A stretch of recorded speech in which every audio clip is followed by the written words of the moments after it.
All right, time for search mode. And one thing that we love to do here at The Daily Share is search Twitter for those oops tweets from famous tweeters. I'm glad that you finished that sentence with oops tweets. I was like, what are we searching for? You know on the ones Twitter? I'm talking about, though. The ones that get deleted almost immediately after they get posted. And obviously, that's when everybody wants to know what they were all about. One celeb known to erase a tweet from time to time is the one and only Kanye West, who's on the cover of Time's latest 100 Most Influential People issue. Last week, Yeezus scrubbed his account free of some tweets promoting his buddy Jay-Z's struggling new digital company, Tidal. Kanye wrote, "Together we can turn the tide and make music history. Start by turning your profile picture blue. Hashtag Tidal for all." Oh, Kanye, he's known for so many wonderful things. So that was obviously pretty tame. So why did he delete that? John Sarlin, Daily Share producer, is joining us to shed some light on that. John, Kanye's getting some heat for this. Yeah, so this is what happened. As you said, Kanye, Jack White, Rihanna, pretty much every famous musician was tweeting about Tidal, this incredible new service that was going to come out that they were all part owners of. And it got unbelievable amounts of press, in large part thanks to Kanye's tweets and the other artists' tweets. But the app is a failure. It dropped out of the top 750 app store on the Apple App Store. So people noticed that Kanye deleted his past Tidal tweets. Kanye does delete his tweets all the time, and today I should say that he actually did tweet out about Tidal. He said, "The love of music is louder than words, Tidal.com." But we should say he deleted those tweets, and everything that Kanye does gets retweets. So this is the first rule of deleting tweets. Once you've been retweeted, good luck deleting your tweets. It's not going to happen. If you're Kanye West and you delete something, everyone's still going to know about it. Is that it? That's all? Just number one rule? That's it? Oh, we got more rules coming. Okay. I was like, come on, this is Twitter. There's got to be like a million rules. Well, let's take a look at another regrettable Twitter moment from the past week. This one is from a writer for Conan's show, Andres Debouché. Oh, he went on an expletive-laden rant, railing on every single late-night show, basically not named Conan. And this tweet sums the whole thing up. Comedy in 2015, he said, needs a severe mother bleeping shake-up, or mother bleeping shake-up. No celebrities, no parodies, no pranks, no mashups or hashtag wars. I'm fat.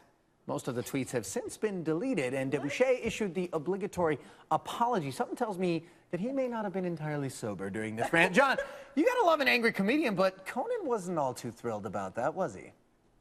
No, so this leads us to our second rule. Even if you're not famous and you want to start some Twitter beef, be careful, because even though you may not be famous, your boss might be, and this could come back and get you. So yes, Andre Debouché went on this rant, and if he was just a regular person talking about late night shows, no one would have noticed. It would have been another person, you know, talking about Jimmy Fallon and Chris Hardwick and Jimmy Kimmel and him having opinions on what these shows are. But because his boss happens to have a late night show, he was forced to tweet himself. This is what Conan tweeted. "I wish one of my writers would focus on making my show funnier instead of tweeting stupid things about the state of late night comedy." That's his boss. Do we know if he's still working for Conan? Do we have any idea? He is. Maybe only just because he said I'm fat and was self-deprecating at the end. So he like saw him. But it's Throw that in there. I'm fat. It is important to mention, though, he is now in the mailroom. Yeah. He's the bathroom attendant on the Conan O'Brien show. All right. So when it comes to politics, obviously everything gets scrutinized. That's what Ethan Chahor found out the hard way. So he was hired to be Jeb Bush's chief technology officer, only to be fired a day later after journalists dug up some old homophobic and sexist tweets. But he somehow turned this really embarrassing moment in politics into a new career.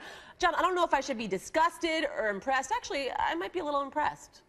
Okay, this is the third rule, and this is the most solid rule I can offer the public. Okay. If you ever maybe are thinking about dreaming of ever working in politics, even if you've just liked The West Wing, never tweet something interesting. Always tweet something boring. Because if you do tweet something interesting, even if it was, this guy's in his 20s. I think he's 27 years old. The tweets that they uncovered, which were degrading to women, were from 2009. They were 6 years ago. This is when this guy was in college, and they still came back to haunt him, and he lost his job. So this is where the story leads, is he is now, because he didn't get the job for Jeb Bush, created an app called Clear, which you put your Twitter account in, and it tells you what tweets might get you in trouble.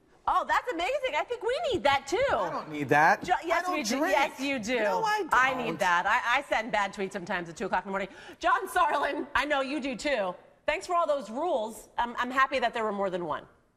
No problem. Tweet boring, John. Tweet boring. I know you have aspirations to be in politics one day. I want to add a fourth rule. What? I want to add a fourth rule. It is you need to go back into your history and delete everything that you may regret. And you can do that. Like Google lets you go back into your search history Really? and all that stuff. Yeah. Oh, that's God. my I'm going to little have ad for one you. tweet left on my Twitter feed.